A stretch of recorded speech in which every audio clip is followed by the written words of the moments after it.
आज बहुत इम्पोर्टेंट दिन है, बहुत ही महत्व का दिन है।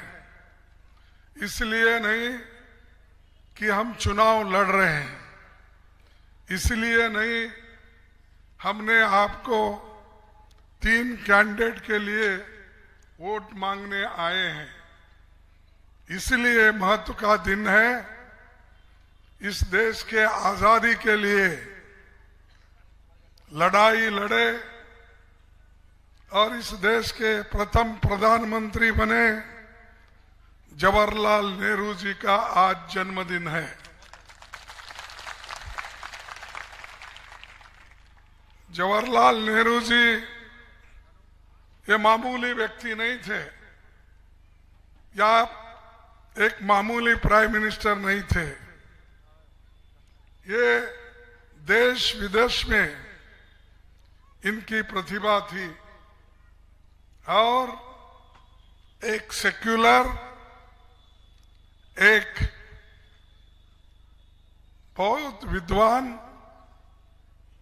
और देश के लिए बहुत जज्बा रखने वाले, हिम्मत से काम करने वाले श्रीमान पंडित जवाहरलाल नेहरू जी का ये जो आज जन्मदिन है, इसीलिए मैंने कहा ये महत्व का दिन है, इसलिए उनको मैं नमन करता हूं। उनका 134वां दिन जयंती है और हम सभी को याद रखना है, जिसने इस देश में लोकतंत्र की बुनियाद डाली।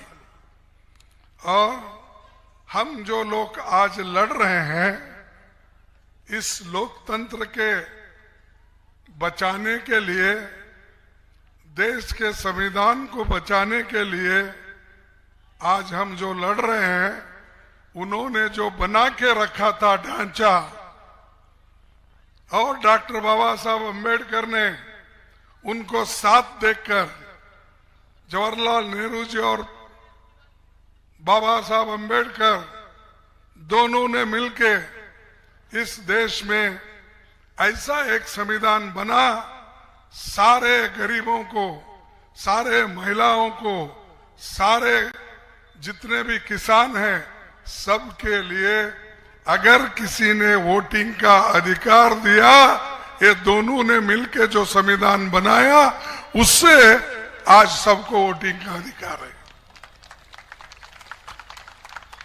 नहीं तो पहले का जो था ब्रिटिश के जमाने का और राजे महाराजों का जमाने का, आप गुस्से में मत आओ, राजे महाराजों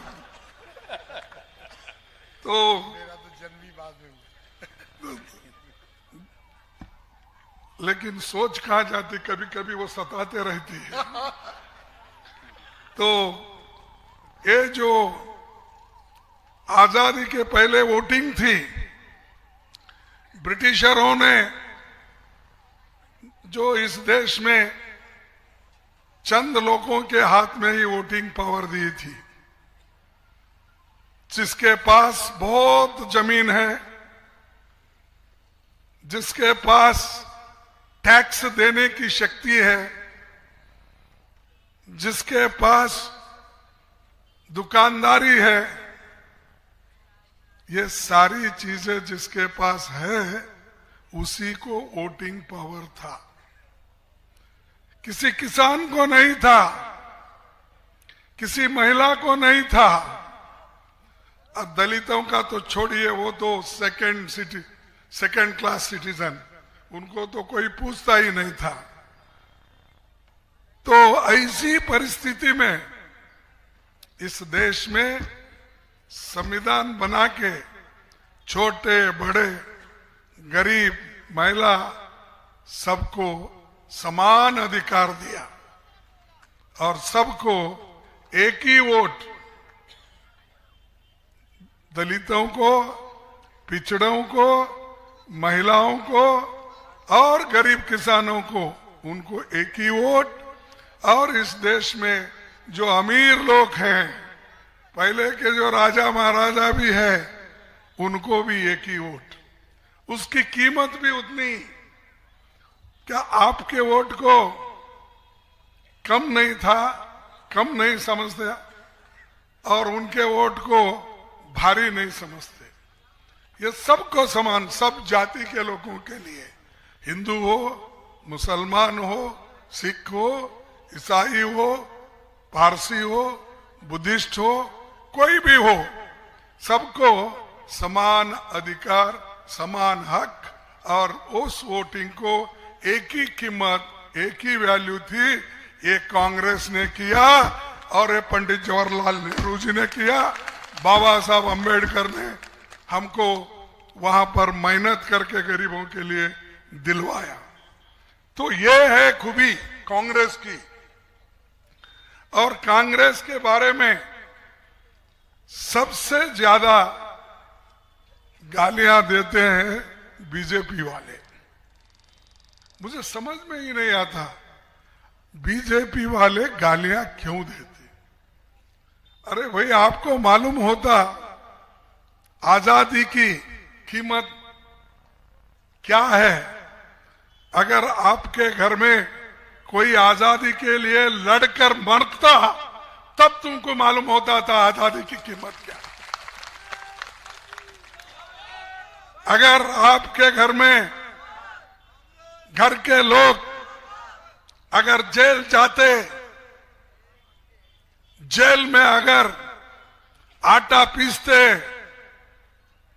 पीने को अगर पानी भी नहीं मिलता तो फेंक देते थे मुंह पे, ऐसी वातावरण में अगर आपके लोग, आपके पुरख के, आरएसएस के लोग, बीजेपी के लोग अगर जाते थे तो उनको मालूम होता था आजादी की कीमत कैसी होती है। तुमने कुछ नहीं किया, अब फुक्कट में बैठ के खा रहे हो। मेहनत करा मुर्गी साहब, अंडा खाया फकीर साहब। मेहनत तो हम लोग करे, कांग्रेस के लोग। जेल में हम गए, फिर आज हमको ही गालियां दे रहे। ये इसलिए मैं बोलता हूं, खासकर दलितों को, पिछड़ों को, महिलाओं को, चाहे वो किसी जाति के हो, इनको सच्ची आजादी मिली तो वो जवाहरलाल नेहरू और बाबा साहब अम्बेडकर, वल्लभ भाई पटेल ऐसे लोगों ने लिखकर देश को एक बनाया और देश आज एक होकर तरक्की किया। कांग्रेस पार्टी ने ही बहुत से चीजें इस देश में लाई। फिर भी हमको ये पूछते हैं, कौन? मोदी जी। क्या पूछते हैं? अरे भाइयों और बहनों, 70 साल में तुमने क्या किया? अरे भाई, हम 70 साल में कुछ नहीं करते तो तुम प्रधानमंत्री होके नहीं बैठते थे। तुमको प्रधानमंत्री और शाह को होम मिनिस्टर जो बने, इस देश के आजादी को लाकर और इस देश में संविधान को रक्षा करके लोकतंत्र को बचाए, इसलिए आप वो कुर्सी पे बैठे। लेकिन आप वो लोकतंत्र को बर्बाद करना चाहते हैं। संविधान को खत्म करके आप अपना ही संविधान लाना चाहते हैं। क्या चाहते हैं ऐसी लोग फिर हुकूमत करे? आप चाहते हैं? तो जब आप नहीं चाहते तो हमारे को एक वचन दो कि हमारा कैंडिडेट तो है, सभी है, 3 कैंडिडेट यही है, लेकिन वोट से भी ज्यादा मैं जो आया हूं, वोट तो आप सोच समझ के देते हैं। मैं अंदर आके नहीं देखता, गुर्जर है नहीं, आप भी नहीं देखते, इन्हों भी नहीं देखते, कोई भी अंदर आते नहीं। आपके दिल की आवाज जो बोलती है उससे आप वहां जाकर बटन दबाते हो। लेकिन हमको इस देश को बचाना है। इस देश को एक रखना है और इस देश के लोगों को हम बचा के अगर रखे तो देश मजबूत होता है। सिर्फ भाषण से नहीं होता। मोदी जी साहब जो संडे को एक बार करते ना मन की बात, लेकिन लोगों की दिल की बात कभी नहीं सुनी। सिर्फ अपनी मन की बात बोले लेकिन लोगों के दिल की बात कभी नहीं बोले। और वो चुप भाषण करना और कहना हमने लाया, गरीबी हमने देखी। अरे बाबा तुम कहां देखे? तुम तो एक बहुत बड़ा कैंटीन लगा के ठेकेदार बन के बैठे थे। हम तो मजदूर लोग कसपट निकालने का, अपना काम करने का, मजदूरी करने का, ईंट उठाने का, पत्थर काटने का, ये काम असल गरीब ने किया। और तुम जब वोट होना है, मैं गरीब का बेटा हूं, मेरी माँ बर्तन मांजती थी। अरे भाई हम तो रोज बर्तन मांजते हैं यहाँ, तुम तो कभी मांजे होंगे। हमारी महिलाएं माएं जो गरीबी में है, बच्चों को खाना नहीं खिला सकती, पौष्टिक आहार नहीं मिलता। यहाँ की स्थिति यही है। चौहान साहब कभी बच्चों को पौष्टिक आहार नहीं देते, महिलाओं को नहीं देते। अगर किसी ने आदिवासी बच्चे पे जाकर उसको नीचे गिरा के अगर उसके मुंह में पेशाब करता है तो इन्हों जाके बाद में कहते हैं मेरे से गलती हो गई, उठो, उसके पैर धोते हैं। पैर धोने से कुछ होने वाला नहीं, उसकी गरीबी को हटाओ, उसको खाना दो, पेट को खाना दो, सर पे छत दो, शरीर पे कपड़े दो। उस वक्त ये बातें ठीक रही। चुप दिखाने के लोगों को अच्छा एक टॉवेल, अच्छा एक कंबल बिछा के अपना कारपेट रखे, वहां पर रखे, दोनों पैर धो लिए और पिए क्या नहीं की नहीं ना, मुझे मालूम नहीं क्योंकि मैं कर्नाटक का हूं इसीलिए मुझे यहाँ मालूम नहीं होता, तो वो भी नहीं करे। ठीक है, तो ये दिखाने के लिए, अरे भाई दिखाने के लिए मत करो, उनको उनके समस्याओं को सुलझाओ। गलती होती है लेकिन तुम कभी भी गलती को सुधारने का काम नहीं किया। लोगों को कुचलते रहे, मारते रहे, मरवाते रहे।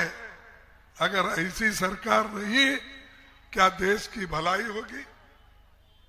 तो इसलिए मैं आपसे विनती करूंगा कि जो इस देश में गरीबों के लिए एक बहुत बड़ा लोकतंत्र हमने तैयार करके रखा है, और ये तो बुंदेलखंड या बहुत बड़ा लड़ाकू लोग रहते हैं।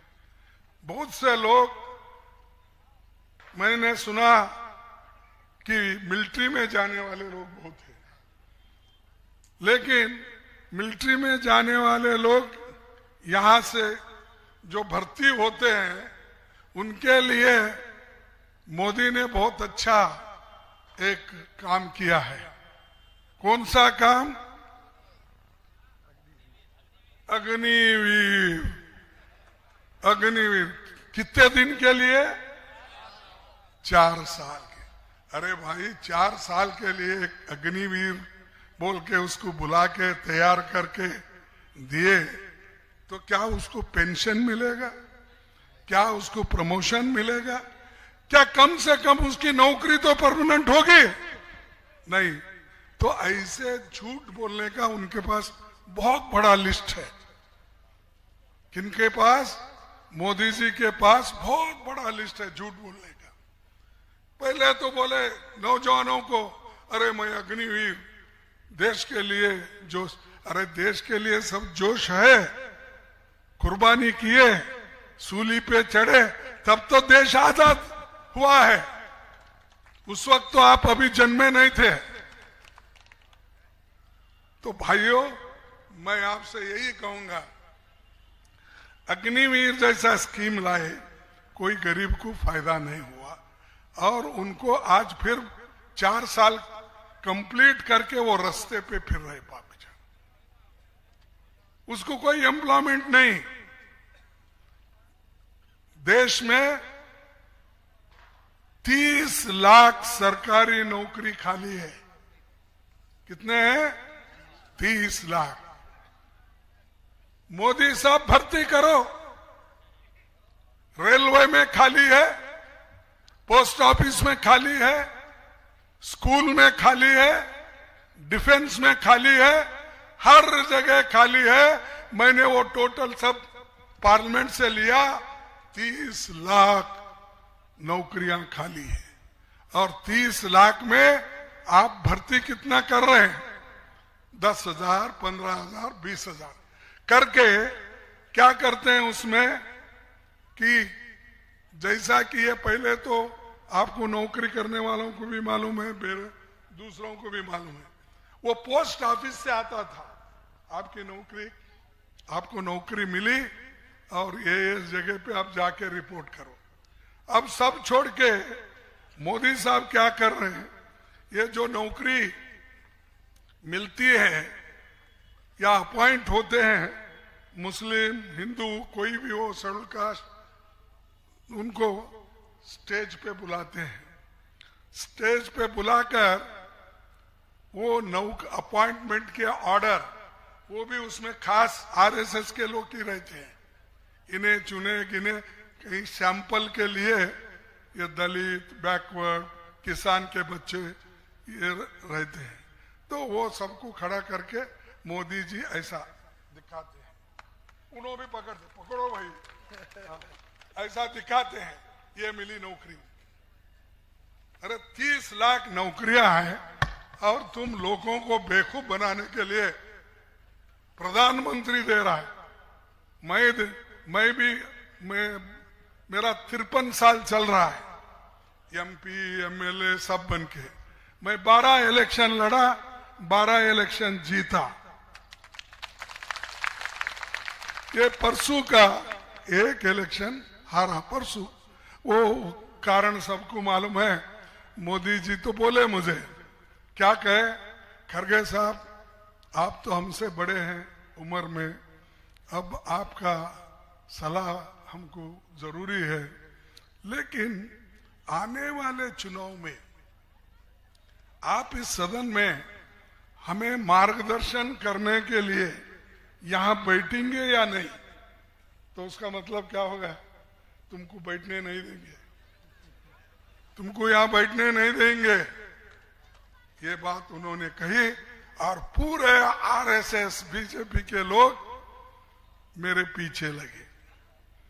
ठीक है, मेरे पीछे लगे क्योंकि मैं अपोजिशन लीडर था, उनसे लड़ता था, सही बात रखता था, लोगों की बात रखता था, इसलिए मुझ पर उन्होंने अपनी दुश्मनी निकाल ली। ठीक है, लेकिन परसों असेंबली इलेक्शन में मेरा बच्चा वहां एमएलए के लिए अब मिनिस्टर है, वो तीसरा टर्म है उसका। उसके इलेक्शन में उन्होंने कम से कम 3 बार गए एक असेंबली क्षेत्र में। होशियार रहो तुम भी। तुम बोलेंगे मैं इधर बहुत पॉपुलर हूं, राजा हूं, बोल के चुप बैठेंगे। बहुत उधर के वो बहुत खतरनाक होते बीजेपी के और आरएसएस के लोग। आप ठहरे हुए रहे तो नीचे का कारपेट निकाल लेते हैं। तो ये 3 दफा मेरे बेटे के कॉन्स्टिट्यूंसी में आए, हराने की खूब कोशिश करे, वो नहीं हारा, फिर जीत के आ गया। अब मिनिस्टर रहे वहां पर सेंट्रल कर्नाटक में। मैं ये क्यों कह रहा हूं भाई, आप कितना कोशिश करेंगे हम लोगों को दबाने की।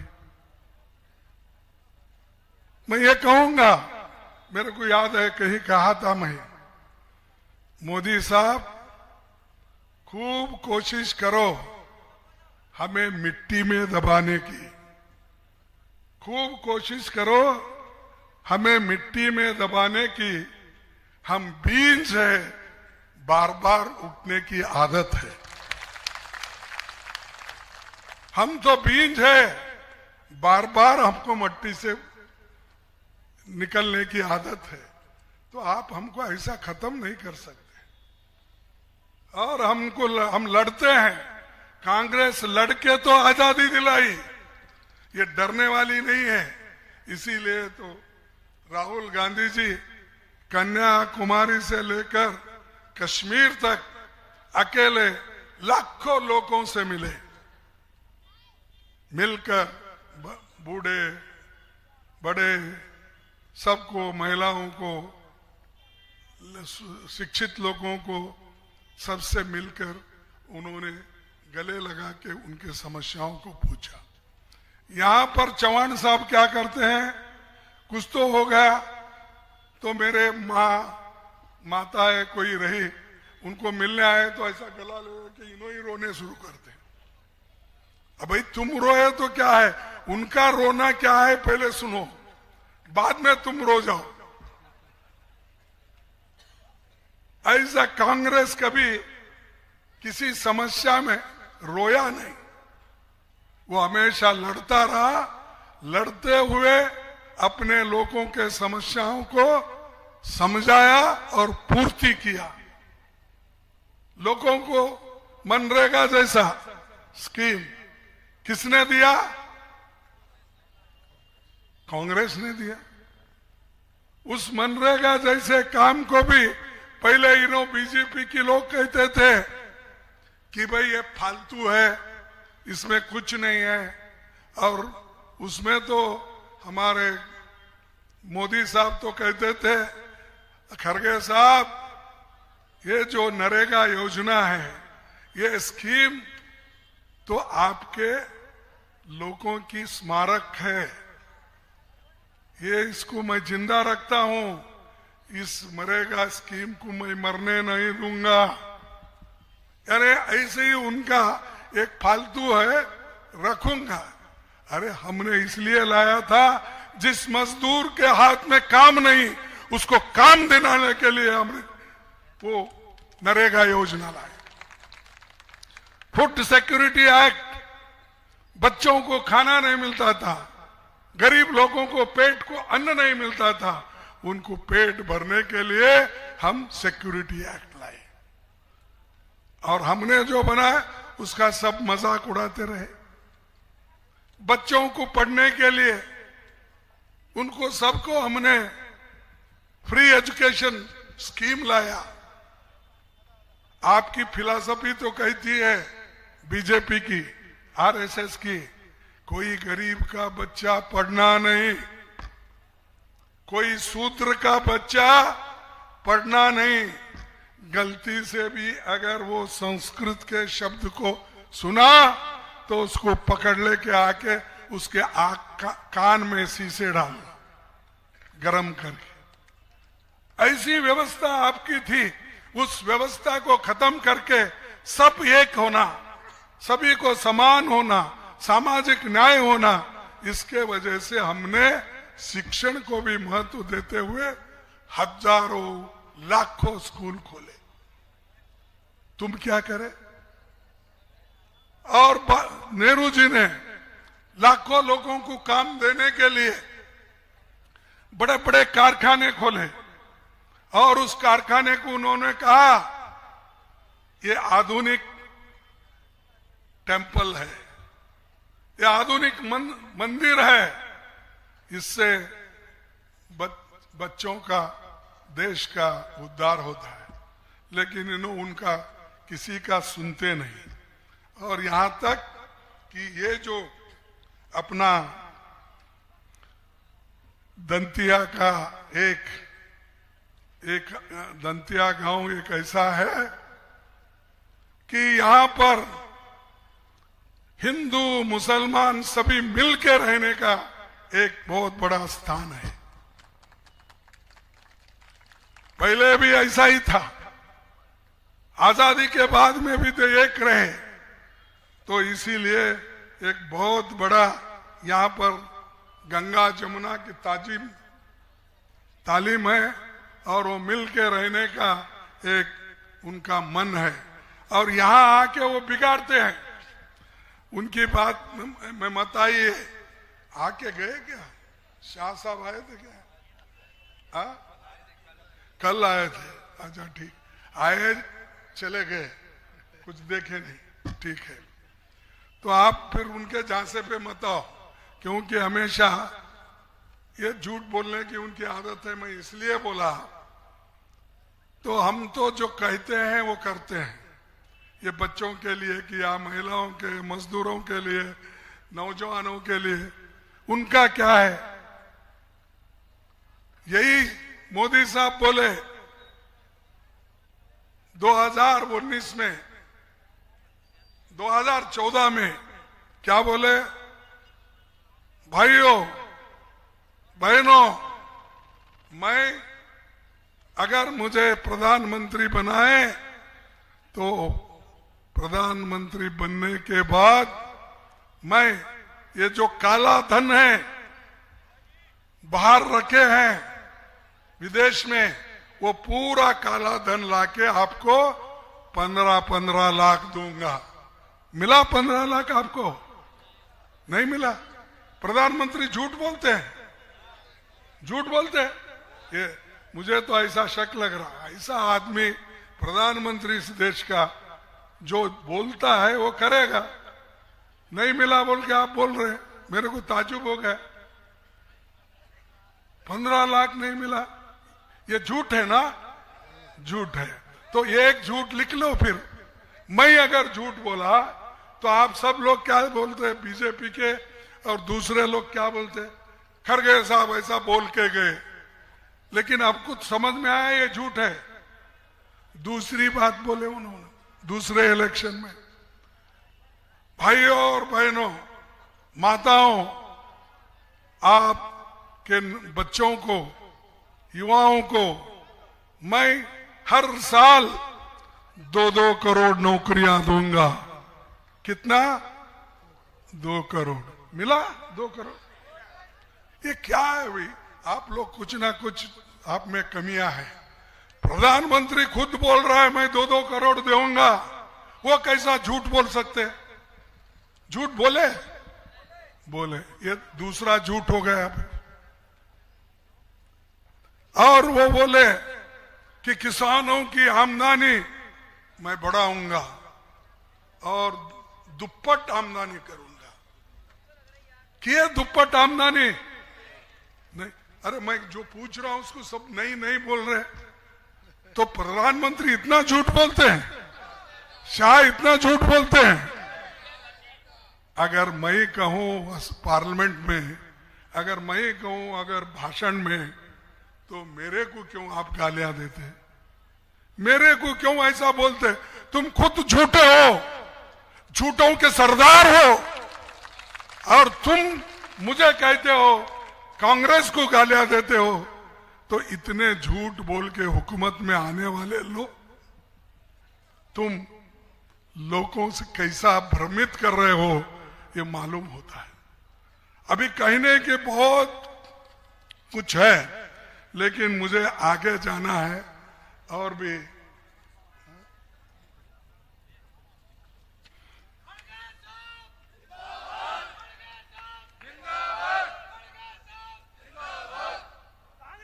तो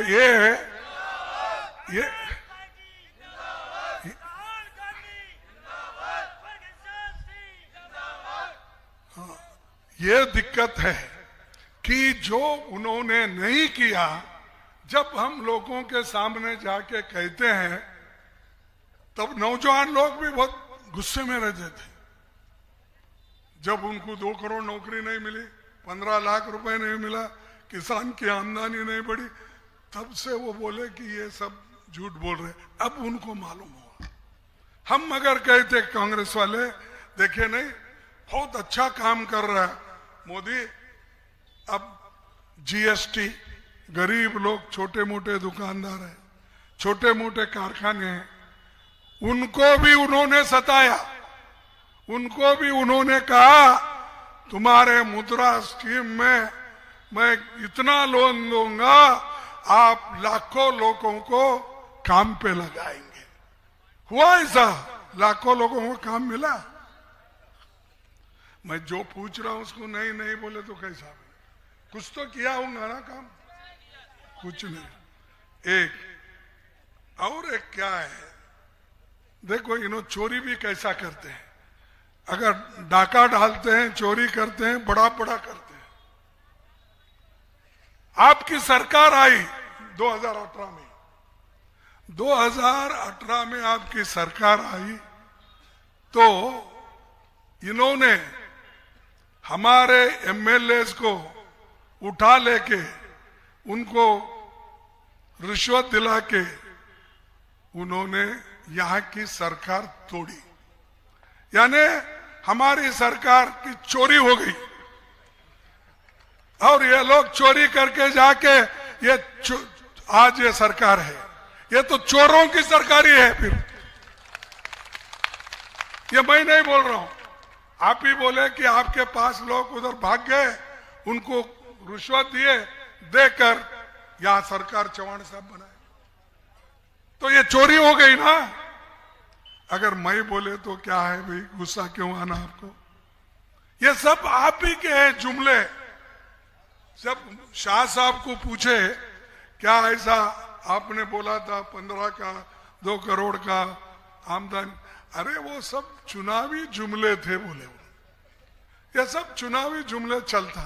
तो अब कुछ वो कहेंगे मध्य प्रदेश में, समझो वो भी चुनावी जुमले ही है, दूसरा नहीं। जो आदमी अपनी बात को नहीं रख सकता, समझ नहीं सकता मैं क्या बोल रहा हूं, क्या करना है, तो वो जुमले ही है। हम कभी झूठ नहीं, मैं खुद 20 साल स्टेट में मिनिस्टर था, केंद्र में मैं 5 साल था, 10 साल मैं अपोजिशन लीडर था, फिर यहां पर 7 साल दिल्ली में अपोजिशन लीडर।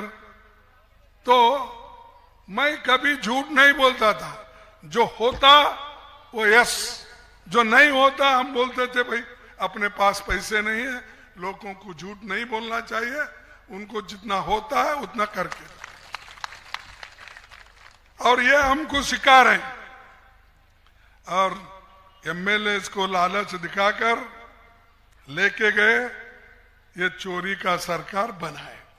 एक ही जगह नहीं, कर्नाटक में चोरी हो गई हमारी गवर्नमेंट, महाराष्ट्र में हो गई, मणिपुर में हो गई, गोवा में हो गई, उत्तराखंड में हो गई, वह हर जगह डाका डाले। बाकी के लोग छोटी मोटी चोरी करते, ये तो बीजेपी के लोग बड़ा बड़ा डाका डालते हैं सरकार बदलने का। तो भाइयों, मैं इसीलिए जो लोग धर्म का नाम लेकर वो ठेकेदार बनकर वोट मांगते हैं, उन पर विश्वास मत करो। हम सब मिलके अगर काम करेंगे तभी देश आगे बढ़ता है। सिर्फ धर्म का ठेका लेकर अगर कोई कुछ बोलता है तो उससे कुछ होने वाला नहीं। तीसरी बात,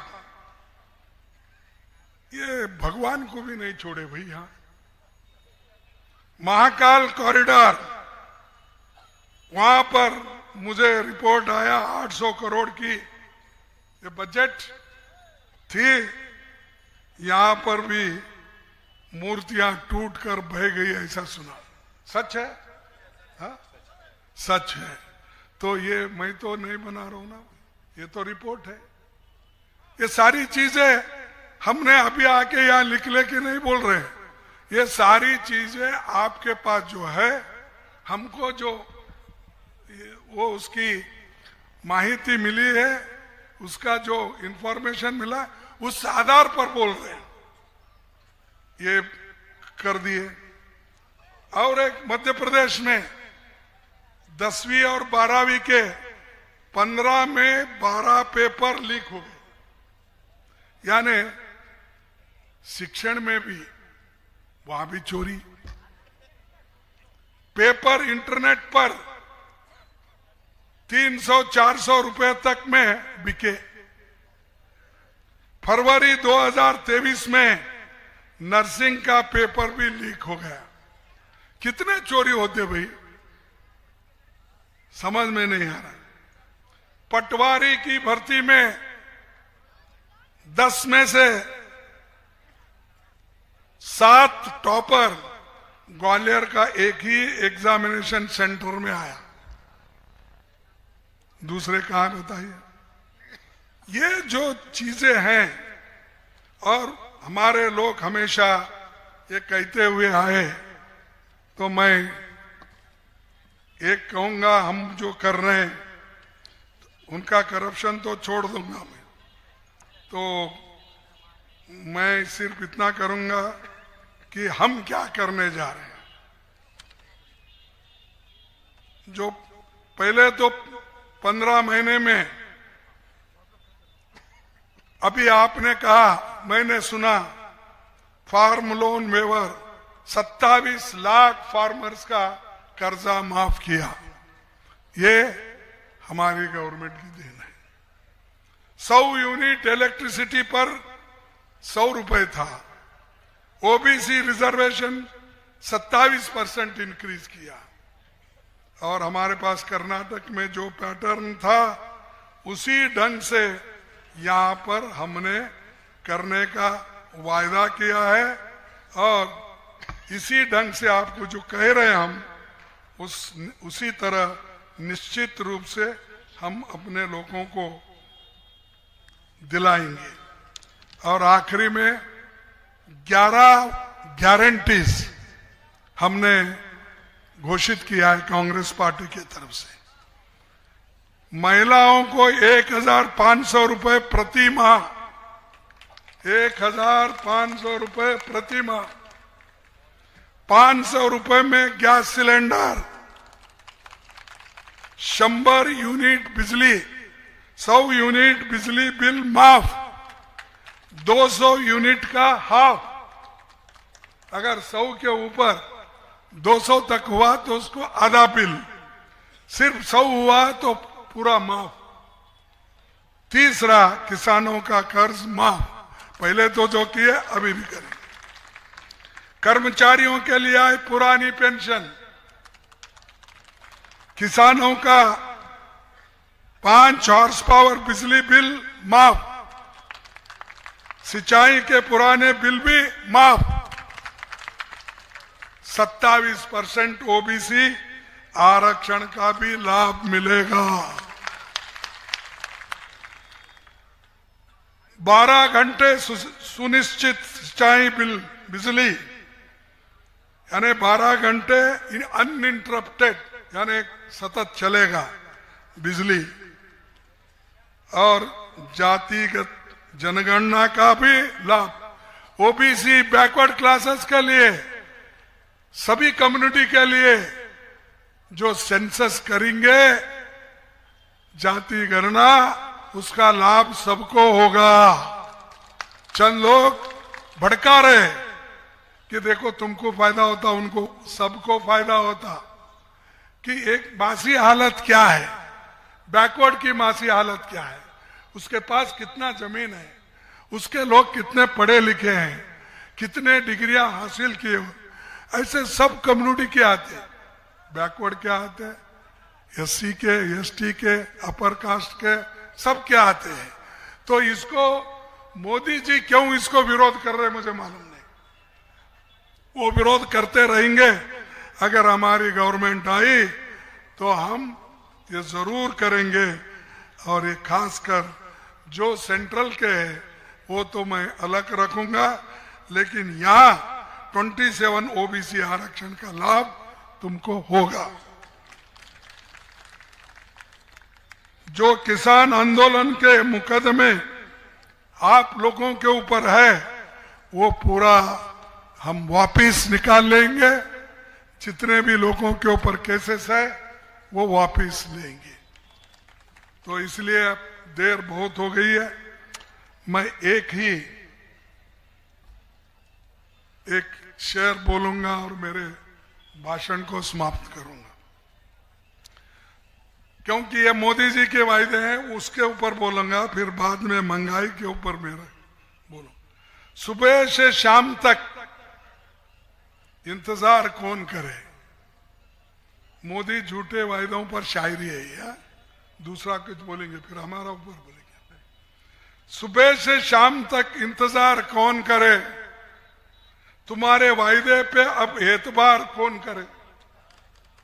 क्योंकि मैं बोला अभी 15 लाख दो ये उतने सब किसान का आमदनी, इसीलिए तुम्हारे वायदे पे अब एतबार कौन करे।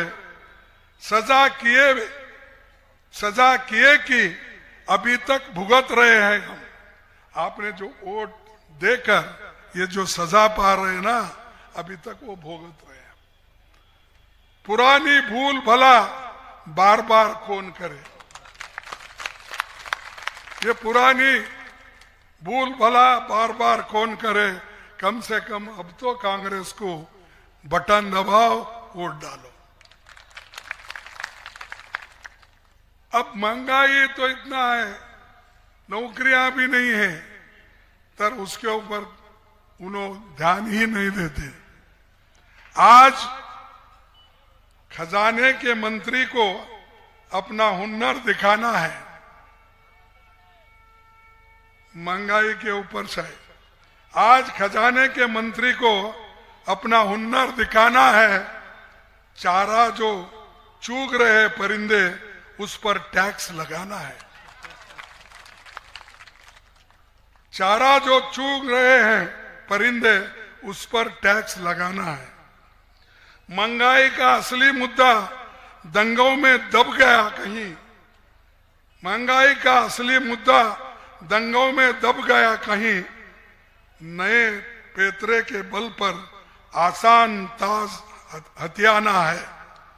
नए पैतरे के बल पर आसान ताज हथियाना है। यानी फिर अभी भी वो लोग झूठ बोल बोल कर अपने पास वोट लेने की कोशिश करते हैं। इसलिए भाइयों, मैं आपसे इतना ही विनती करूंगा कि आप लड़ो, खूब लड़ो अपने स्वाभिमान के लिए। और मैं खासकर गरीबों से यही कहूंगा, दलित भाइयों से, पिछड़े हुए भाइयों से, मजदूरों से, किसानों से, सबसे मैं यही कहूंगा, आप डरो मत। अगर डर गए तो मर गए। तो इसीलिए हम हिम्मत से काम करो। हम सब आपके साथ है। कांग्रेस साथ है, राहुल गांधी जी साथ है, सोनिया गांधी जी के साथ है। हम एक होकर काम करेंगे। इतना कहते हुए मेरे भाषण को समाप्त करता हूं। जय हिंद। मैं 2 स्लोगन लगाऊंगा, आप मेरा साथ देना। जय हिंद, जय हिंद, जय हिंद, जय हिंद, जय हिंद, जय हिंद, जय कांग्रेस, जय कांग्रेस, जय कांग्रेस, जय कांग्रेस, जय कांग्रेस, जय कांग्रेस। आप सबको धन्यवाद। नमस्कार।